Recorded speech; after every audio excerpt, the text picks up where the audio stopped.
Welcome to another episode of Healthy, Wealthy, and Wise Retirement Podcast, where certified financial planner Lauren Sherman shares thoughts on having a healthy mind, body, and spirit, an abundance of wealth inside portfolios and out, and lessons learned from clients and mentors over the years. Welcome back to another episode of the Healthy, Wealthy, and Wise Retirement Podcast. As always, I am your host, Lauren Sherman.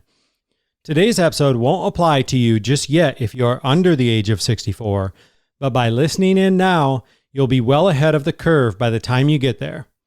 What I'm referring to is your transition onto Medicare that most often takes place when you turn 65. Over the last decade and a half, we've helped thousands of people with this transition. A while back, I covered 7 important questions to ask before transitioning onto Medicare. These are designed to help you find the right agent or team to guide you through the process. Instead of covering every aspect of Medicare, today we're going to focus on one specific question I get time and time again. Retirees ask me, almost word for word, what's the deal with Medicare Advantage plans? Before answering this, let me take a step back. When someone is turning 65, I always ask them to imagine they are driving down the road and they can see a clear fork in the road just a little ways ahead. We can either turn left and go with what many call traditional Medicare, which means you will supplement your Medicare coverage with a Medicare supplement and drug plan, which are both sold by insurance companies. You can also add dental coverage or possibly hearing and vision too. If you come to that fork in the road and instead turn right, you're going with Medicare Advantage. Many people supplement this with some sort of gap or indemnity plan too. The main situation where you'd be able to delay this decision is if you continue to work and decide to stay on your employer's plan past the age of 65. This works particularly well if you have a younger spouse who isn't yet 65 and is also covered by your employer plan. So I hope that gives you a little better picture of what we're covering today, as we're only talking about Medicare Advantage, or that turn to the right when we're in that fork in the road. If it's good enough for Joe Namath, is it good enough for you? The answer, a resounding maybe. If you haven't seen the commercial, famous football quarterback for the New York Jets in the 60s and 70s, Joe Namath, touts the benefits of switching from a traditional Medicare supplement to a Medicare Advantage plan. Of course, Broadway Joe, as he was known, is not the only one praising the benefits of Medicare Advantage plans, as you likely have seen endless commercials and mailers, particularly in the fall each year. Every year, there seems to be a new actor who jumps onto the Medicare scene. However, the goal of marketing is only to highlight the good and gloss over or exclude any of the, let's be fair and call it, not so good. Facebook ads, commercials, and telemarketers are not concerned if their plan is not a good fit. As the old saying goes, if you are a hammer, everything looks like a nail. So let's dive into our review of the different types of Medicare Advantage plans, their pros and cons, when you can and cannot enroll, and most importantly, when they are or are not a good fit for you. I'm going to quickly cover this one more time because I think it's a helpful visualization. When someone fully transitions onto Medicare, they come to a fork in the road when deciding what type of coverage to choose. Taking a left turn, they can pair their Medicare coverage with a Medicare supplement and drug plan, and perhaps dental coverage too. In this scenario, our retiree has 4 total cards: their Medicare card, their supplement card, their drug card, and then the dental card. Taking a right turn, they can pair Medicare coverage with a Medicare Advantage plan, which typically includes prescription drug coverage. Often, this is also paired with an indemnity plan to pick up those coverage gaps. These plans tend to offer additional benefits such as vision, dental, and hearing checkups. They can also include meal delivery, some home modifications, or even gym memberships like a Silver Sneakers program. In this scenario, a retiree often has 3 total cards: their Medicare card, their Medicare Advantage card, and while some may stop there, many opt for an indemnity plan, sometimes called gap coverage, to pick up gaps that are not covered. In either case, you are still responsible for paying your Medicare Part B premium.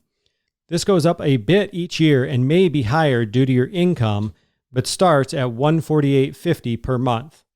Now that we've set the stage of which specific piece of Medicare we'll be talking about, let's discuss the types of Medicare Advantage plans. First, we'll cover Health Maintenance Organization plans, better known as an HMO. As you'll find with most Medicare Advantage plans, there tends to be no monthly premium for HMOs or a very small one. With HMO plans, you must choose a primary care doctor, and it's important to make sure your doctors and other providers are in network, as you generally must receive care from the list of those participating. An exception is if you are traveling, you are still covered for urgent care and emergency services outside of your network. So that's important to understand that emergencies are always covered throughout the U.S., even if you are outside of your network. With HMOs, to see a specialist, you will likely need a referral to do so. Certain preventative services such as annual mammograms or other routine checkups do not require a referral.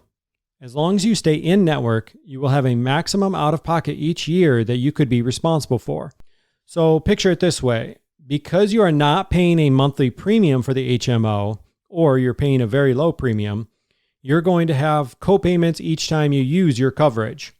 The copayment may be $0 for your primary doctor, but in many scenarios, you'll receive a bill after services.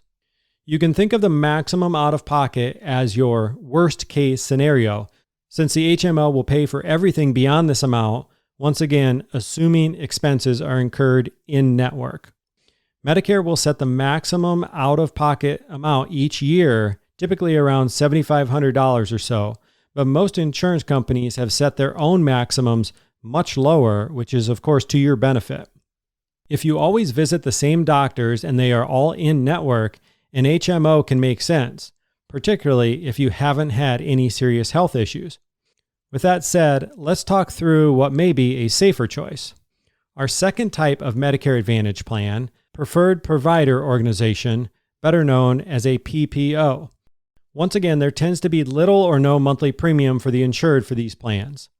PPO plans offer the most flexibility of any of the Medicare Advantage plan options. This is in large part because you can use any doctor or hospital, you do not need to choose a primary care doctor, and in most cases, you do not need a referral to see a specialist. Additionally, you always have access to urgent care and emergency services. While you are allowed to use any doctor or hospital, PPO plans typically have an in-network maximum you can spend for the year and a higher out-of-network maximum. Same as with an HMO, the in-network maximum is set by Medicare, but most companies offer lower maximums with negligible differences from the HMOs. So a big difference we see here is that with the HMO, you're either in network and you have preferred pricing, or you're out of network without any coverage. Unless, once again, you do still have emergency coverage even if you are out of network. Whereas with the PPO, you're either in network and have preferred pricing, or you're out of network and have higher copayments and deductibles to hit. The good news in this situation is that you're still covered everywhere that takes Medicare. One quick side note, I've mentioned that Medicare sets the out-of-pocket maximum around $7,500, and the insurance companies are often well below this, perhaps somewhere in the neighborhood of $3,000 to $5,000. With that said, roughly 5% of members hit the maximum out-of-pocket set by the insurance company in any given year. So you might be saying that $3,000 to $5,000 is much more than I would pay with traditional Medicare, which was that left turn in the fork in the road analogy, but only about 5% are actually hitting that maximum in the year, so it's pretty rare that you're actually going to cap out and hit that maximum. Because the maximums tend to be pretty similar between PPOs and HMOs, we prefer the flexibility and safety of the PPO. After all, we should be looking at insurance with our future selves in mind, and our future health is a hard one to predict. HMOs and PPOs are the main two types of Medicare Advantage plans, but I'll quickly cover two more. The next is called a private fee-for-service, sometimes shortened to PFFS. Now, these do have a monthly premium. They tend to be in the mid to lower range. With private fee-for-service plans, you may not have network limitations, but there is no guarantee a doctor will accept the plan's payment terms or provide treatment unless they already have an agreement in place with the insurance company. The caveat, once again, is that emergency treatments are always covered. You do not need a referral to see a specialist, but once again, the specialist must agree to coverage and payment terms with your private fee-for-service company. While it can be helpful to know a bit about private fee-for-service options, these plans have become less popular over the years and may soon be a thing of the past. Let's move on to our last one, special needs plans. Once again, you may see this shortened to SNP. Just like HMOs and PPOs, these have little to no monthly premium to the insured. These plans are limited only to people with specific health or income limitations and are designed to cater their benefits to serve the unique needs of its members. There are 3 types. The first is for those with certain severe or disabling chronic conditions. The second serves those living in an institution, such as a nursing home, or who need nursing care at home. The third is income related for those who have both Medicare and Medicaid eligibility. They work similar to a PPO, but with added benefits to meet the needs of those who qualify. For example, a special needs plan may include care coordination services to help members better understand their condition and stick to a doctor's treatment regimen. Or they may have access to wellness programs to help with a special diet or other lifestyle activities that can help improve specific conditions. We've talked about the fork in the road, how people turning 65 can go with traditional Medicare or Medicare Advantage. We've also talked about the different types of Medicare Advantage plans, primarily HMOs, PPOs, and how special needs plans could be right for some. Now, let's move into the pros and cons of Medicare Advantage as a whole. Let's start with the pros. In many cases, Medicare Advantage plans come with 0 premium, serving as both your health insurance and prescription coverage. They frequently cover dental, hearing, vision, fitness, emergency response devices, telehealth, and much more. While traditional Medicare focuses on coverage once a health problem arises, Medicare Advantage plans tend to be a bit more preventative in nature, which is appealing to many retirees. Those who go with a Medicare Advantage plan paired with an indemnity plan pay roughly $50 to $70 per month, while simplifying things down to just 2 extra cards that go with their Medicare card. Let's look at the cons. On the other side of the coin, many retirees, especially those new to Medicare, pay very little for their Medicare supplement and drug plan. So if their total premiums only add up to around $1,500 per year, as an example, they could be taking on more risk by switching to an Advantage plan that has maximums of perhaps $4,000 or even $7,500. While people may opt for an indemnity plan to fill these gaps and pick up much of this responsibility, it may not be able to keep up with costs if someone has several overnight hospital stays and other expensive health issues. Additionally, Medicare Advantage plan benefits are not guaranteed from year to year, so you may find one you love only to see it dramatically change the following year. Networks can change too, leading to possible issues of needing to change plans or even doctors. This adds an element of unpredictability and makes it even more important to review your coverage each year. Let's move into the enrollment rules for Medicare Advantage plans. Beyond your initial enrollment onto Medicare, you can only change from a Medicare supplement to a Medicare Advantage plan or from one Advantage plan to another during the annual election period, which lasts from October 15th through December 7th of each year.